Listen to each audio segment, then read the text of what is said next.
Hey, world builders, welcome back to Build Together. This is day 61. Today's prompt is who or what does one of the cultures in your world believes shapes time?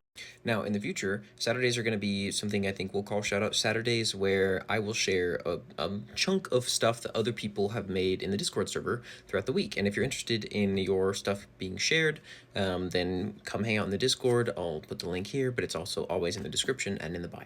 Thanks. So wrote two little things, one bigger than the other for this. The first was a really small snippet about the Church of Hormuz and the fact that they don't allow the worship of deities who might lord over time or fate.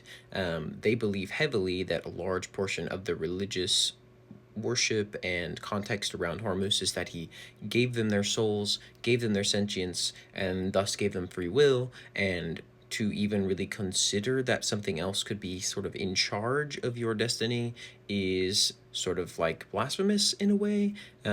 People don't really get killed over this, but you kind of get excommunicated in a way. I haven't really worked out the details, but I know that this is something that they're like strongly against. Then I went and pivoted way over to the Garavian archipelago, the Garavgel people way in the east, or west rather, and their deity Armandemer, who is the god of time and fate.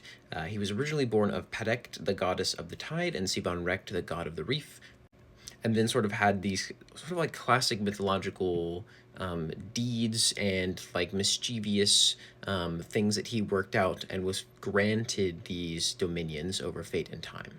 The Goravians are interesting too because they sort of believe that every Goravian has a purpose and that it should be fulfilled in some way.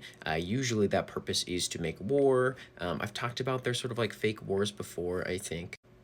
But interestingly, like they believe that there is fate and time, but they also believe that it's sorrowful when someone's taken early from their purpose. They live very dichotomous lives.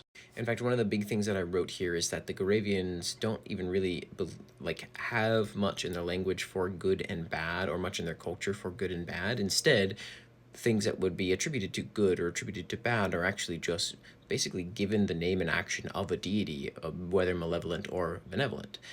I tried to pull from sort of the way that some of the ancients saw the world in our own history. And that's what I wrote today. How does a culture in your world view time and fate? Thanks for building together.